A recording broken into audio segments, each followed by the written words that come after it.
going back to pickleball, you played that first time, you had just messing around, and then you played the mom tournament. Yeah.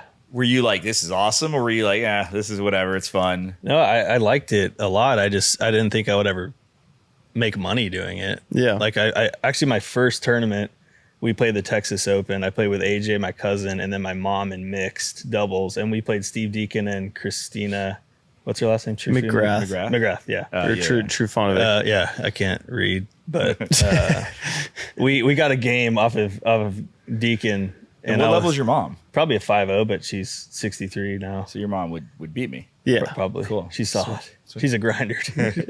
And my parents were my main drilling partners throughout my entire pickleball career. Even once I stopped playing last year because of my health stuff, I would work all day, go train with my mom and dad. And so you played that first tournament. And at this point, are you like, I'm going to be a professional pickleball player? Or are you like, I'm just going to go have fun and see what happens? Yeah, just like play a tournament when I can because I'm like focused on my career, like finally providing well for the family.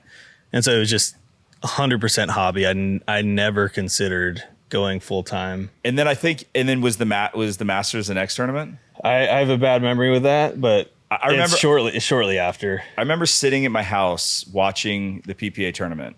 And this was a time where, like, Roscoe, when you came into the sport, you were like a slew of new players coming in. Yeah. Right? Yeah. Back then, it wasn't like that. Yeah. It was like when a new player came in, it was a huge deal. Yeah. And I'm trying to think, like, who else came in around the same time as you? Maybe a couple others.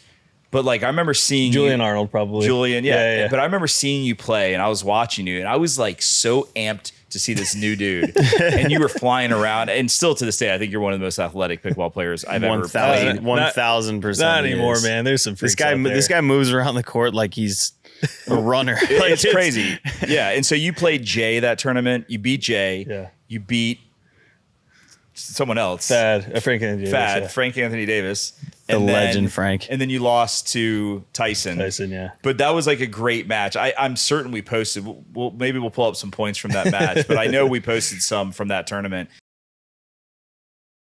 And I was like super stoked to see this new, blonde, brownish hair kid, young guy, like with a slightly receding hairline. Yeah, perfect. I didn't notice that. And so what happened after that? So you had a good singles run. Yeah, I mean, it's funny. Tyson was literally running.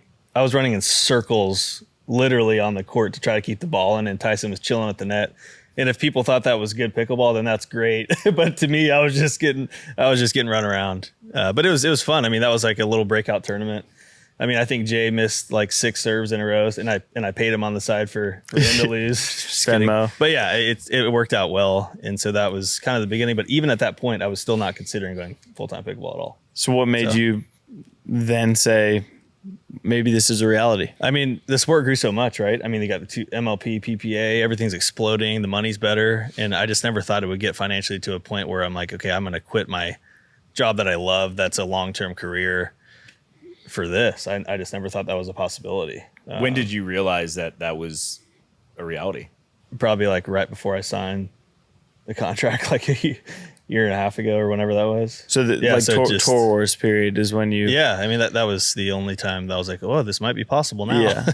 And I remember you were still doing your job, like your corporate job, when everyone was saying, you know what, I'm just going to play full-time pickleball. You were still sticking by your corporate job, being one of the top players in the world.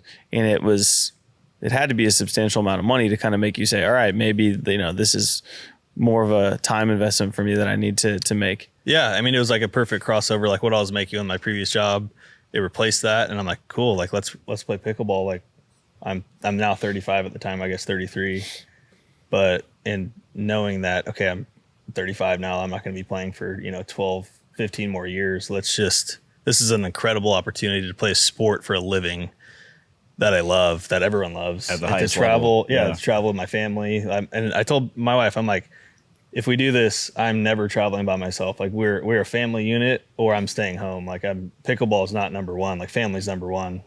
Love and that. she was like, let's do this. And so my wife's a nurse practitioner, and she quit her job. She was running a med spa, doing really well. And she's like, let's do it.